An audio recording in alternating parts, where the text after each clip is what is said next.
सोचिए, क्या ऐसा हो सकता है कि समुद्र की गहराइयों में हजारों साल पुराना एक पूरा का पूरा शहर छिपा हो? चलिए, आज चलते हैं गुजरात के तट पर, जहां लहरों के नीचे एक ऐसा राज दफन है जो कहानी और सच्चाई के बीच की लकीर को आप कह सकते हैं मिटा ली देता है। और सवाल सिर्फ एक है, क्या महाभारत की वो द्वारिका जिसके बारे में हम सबने सुना है एक हकीकत है? देखिए, ये वो सवाल है ना जो सदियों से विश्वास और विज्ञान दोनों को उलझाता आया है। तो चलिए, आज इसी सवाल के जवाब की तलाश में थोड़ा और गहरा उतरते हैं। तो कहानी शुरू कहाँ से होती है? ये शुरू होती है हमारे प्राचीन ग्रंथों से, जहां एक बहुत ही भव्य और शानदार नगर का जिक्र है। पहले ये समझते हैं कि हमारी पौराणिक कथाएं द्वारका की कैसी तस्वीर बनाती हैं। तो देखिए, ग्रंथों में लिखा है कि भगवान कृष्ण ने जब मथुरा छोड़ा तो उन्होंने एक नए भव्य नगर की स्थापना की। जरा सोच कर देखिए, एक ऐसा शहर जहां महल सोने के बने हों, बड़े बड़े आलीशान दरवाजे हों और सड़कें चौड़ी और एकदम सुनियोजित हों। मतलब द्वारका सिर्फ एक शहर नहीं था जहां लोग रहते हों। नहीं, ग्रंथों के हिसाब से तो ये उस समय की दौलत, ताकत और आर्किटेक्चर का एक जीता जागता सबूत था। आप कह सकते हैं एक तरह का आइडियल शहर जिसकी मिसालें दी जाती थी। लेकिन सवाल यह है कि इतने शानदार शहर का आखिर हुआ क्या? तो देखिए, महाभारत और भागवत पुराण बताते हैं कि जब भगवान कृष्ण ने अपना देह त्याग दिया तो समंदर ने धीरे धीरे करके इस पूरे शहर को अपनी लहरों में डुबो दिया। और बस यहीं से ये कहानी एक गहरा रहस्य बन जाती है। अब कहानी में हजारों साल आगे आते हैं, 20वीं सदी में, जब हमें कुछ ऐसे सुराग मिलने शुरू हुए जो इस तरफ इशारा कर रहे थे कि शायद ये कहानी सिर्फ एक कहानी नहीं थी। देखिए, हजारों सालों तक तो द्वारका सिर्फ किताबों और कहानियों में ही जिंदा रही, लेकिन फिर 1980 के दशक में एक मशहूर मरीन आर्कियोलॉजिस्ट थे, डॉक्टर SR राव। उनके नेतृत्व में एक अंडर वाटर मिशन शुरू हुआ और आप यकीन मानिए, इस खोज ने सब कुछ बदल कर रख दिया। तो गुजरात के तट से कुछ दूर समंदर में करीब 20 से 40 मीटर नीचे, यानी काफी गहराई में, आर्कियोलॉजिस्ट्स को कुछ ऐसा मिला जिसकी शायद किसी ने कल्पना भी नहीं की थी। जो गोताखोर नीचे गए, उन्हें जो दिखा वो सच में चौंकाने वाला था। वहां क्या था?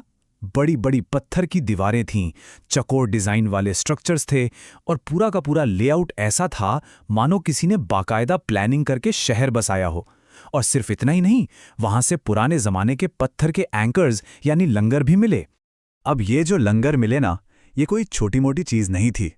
ये इस बात का एकदम पक्का सबूत थे कि ये जगह कभी एक बहुत बड़ा, एक बिजी पोर्ट, एक बंदरगाह रही होगी, जहां से बड़े बड़े जहाज आते जाते होंगे। अचानक से एक कहानी एक ऐतिहासिक हकीकत की तरह लगने लगी थी।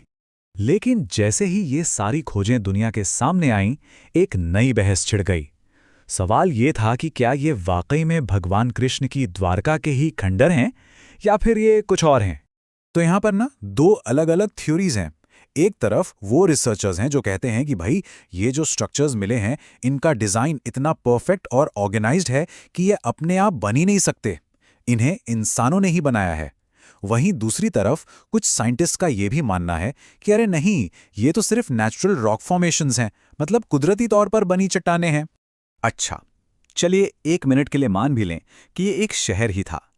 तो फिर अगला सबसे बड़ा सवाल सामने आता है कि इतना बड़ा, इतना फलता फूलता शहर आखिर समंदर में समा कैसे गया? तो साइंटिस्ट इसके पीछे कुछ वजहें बताते हैं। हो सकता है कि कोई बहुत ही भयंकर भूकंप आया हो या कोई जबरदस्त सुनामी आई हो जिसने सब तबाह कर दिया। एक और थियरी ये भी है कि हजारों साल पहले समंदर का लेवल अचानक और बहुत तेजी से बढ़ गया और उसने किनारे के पूरे शहर को अपने अंदर समा लिया। तो आखिरकार ये पूरी खोज हमें कहाँ लाकर खड़ा करती है? ये हमें ले आती है एक ऐसे मोड़ पर जहां एक तरफ विश्वास की विरासत है और दूसरी तरफ एक गहरा अनसुलझा रहस्य। और देखिए, आज भी ठीक उसी तट पर नया द्वारकाधीश मंदिर पूरी शान से खड़ा है।